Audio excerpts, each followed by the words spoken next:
was in the township of Dunwich, in a large and partly inhabited farmhouse, set against a hill 4 miles from the village.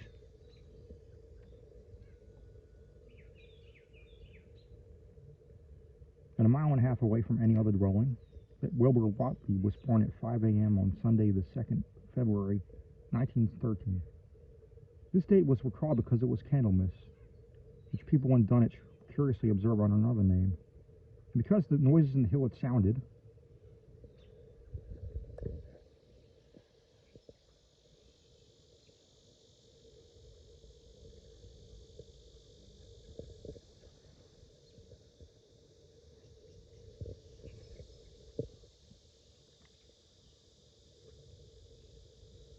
and all the dogs of the countryside had barked persistently throughout the night before, less worthy of notice was the fact that the mother was one of decadent Whatley's, a somewhat deformed, unattractive albino woman of 35, living with an aged and half-insane father about whom the most frightful tales of wizardry had been whispered in his youth.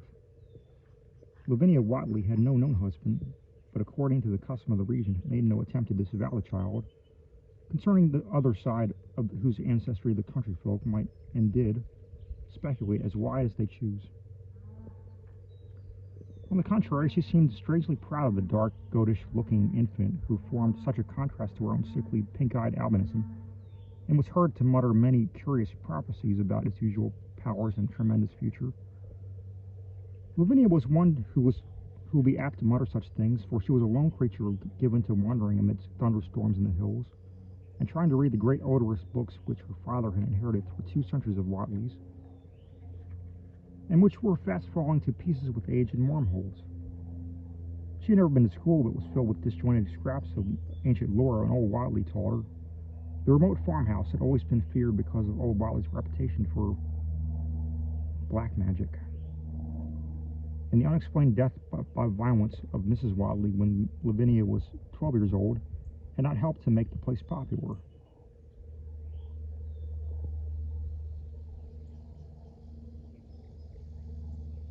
Isolated among strange influences, Lavinia was fond of wild and grandiose daydreams and singular occupations, nor was her leisure much taken up by household cares in a home from which all standards of order and cleanliness had long since disappeared. There was a hideous screaming which echoed above even the hill noises and the dogs barking on the night that Wilbur was born, but no known doctor or midwife presided at his coming. Neighbors knew nothing of him till a week afterward, when old Whatleys drove his sleigh through the snow in Dunwich village, and discoursed incoherently to the group of loungers at Osborne's general store. There seemed to be a change in the old man, an adding element of furtiveness in the clouded brain which subtly transformed him from an object to a subject of fear. Though he was not one to be perturbed by any common family event,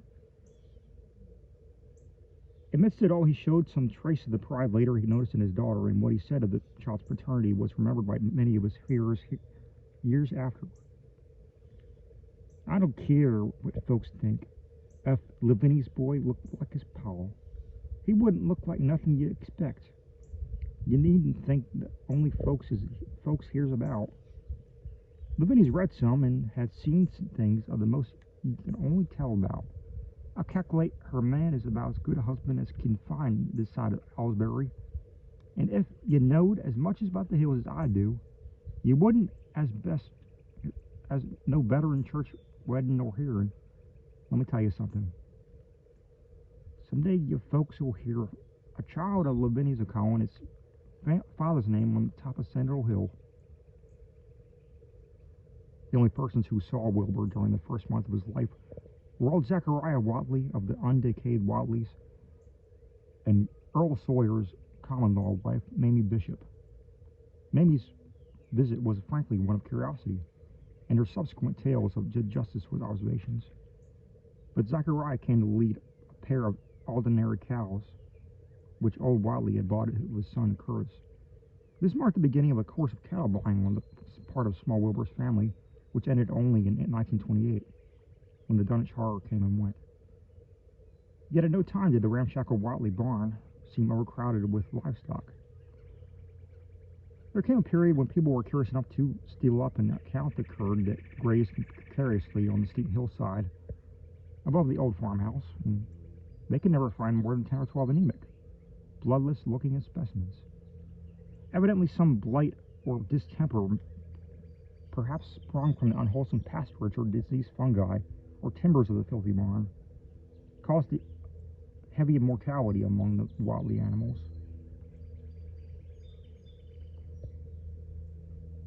Odd wounds or sores having something of the aspect of incisions seemed to inflict the visible cattle, or once or twice during the earlier months certain callers fancied that they discerned similar sores about the throats of the gray, unshaven old man and his slatternly, crinkly-haired albino daughter. In the spring after Lavinia's birth, Lavinia resumed her customary rambles in the hills, bearing in her misproportioned arms the swarthy child. Public interest in the Watleys subsided after only most of the country folk had seen the baby, and no one bothered to comment on the swift development which that newcomer seemed every day to exhibit. Wilbur's growth was indeed phenomenal, for within 3 months of his birth he attained a size and muscular power not usually found in infants under a full year of age. His motions and even his vocal sound showed a restraint of deliberateness highly peculiar in an infant, and no one was really unprepared when, after 7 months, he began to walk unassisted, with falterings which another month was sufficient to remove. It was somewhat after this time, on Halloween, that a great blaze was seen at midnight on top of Central Hill, where the old table-like stone stands amidst its tumulus of ancient bones. Considerable talk was started when Silas Bishop, of the Undecayed Bishops, mentioned having seen the boy running sturdily up that hill ahead of his mother about an hour before the blaze was remarked. Silas was rounding up a stray heifer, but he nearly forgot his mission when he fleetingly spied the two figures in the dim light of his lantern. He darted almost noiselessly through the underbrush, and the astonished watcher seemed to think that they were entirely unclothed. Afterward, he could not be sure about the boy, who may have had some kind of fringed belt and a pair of dark trunks or trousers on. Wilbur was never subsequently seen alive and conscious without a complete and tightly buttoned attire, the disarrangement or threatened disarrangement of which always seemed to fill him with anger and alarm. His contrast with his squalid mother and grandfather in this respect was thought very notable until the horror of 1928 suggested the most valid of reasons. Next January, gossips were mildly interested in the fact that, quote, Vinny's black brat, unquote, commenced to talk at only the age of 11 months. His speech was somewhat remarkable, both because of its difference from its ordinary accents of the region, and because it displayed a freedom from infantile lisping which many children of 3 or 4 might well be proud. The boy was not talkative, yet when he spoke he seemed to reflect some elusive element whose wholly unpossessed by Dunwich and its denizens. The strangeness did not reside in what he said, or even in the simple idioms he used, but seemed vaguely linked with his intonation, or with his internal organs that produced the spoken sounds. His facial aspect, too, was remarkable for his maturity, and for though he shared his mother and grandfather's chinlessness, his firm and precociously shaped nose united with the expression of his large, dark, almost Latin eyes, to give him an air of quasi-adulthood and seemed well-nigh preternatural intelligence. He was, however, exceedingly ugly despite his appearance of brilliancy, there being something goatish about or animalistic about his thick lips, large pored yellowish skin, coarse crinkly hair, and oddly elongated ears. He was soon disliked even more decidedly than his mother and grandsire, and all conjectures about him were spiced with references to the vine-garden magic of old Watley, and how these hills once shook when he shrieked the dreadful name of Yog Sothoth in the midst of a circle of stones with a great book open and his arms before him. dogs abhorred the boy, and he was always obliged to take various defensive measures against their barking menace.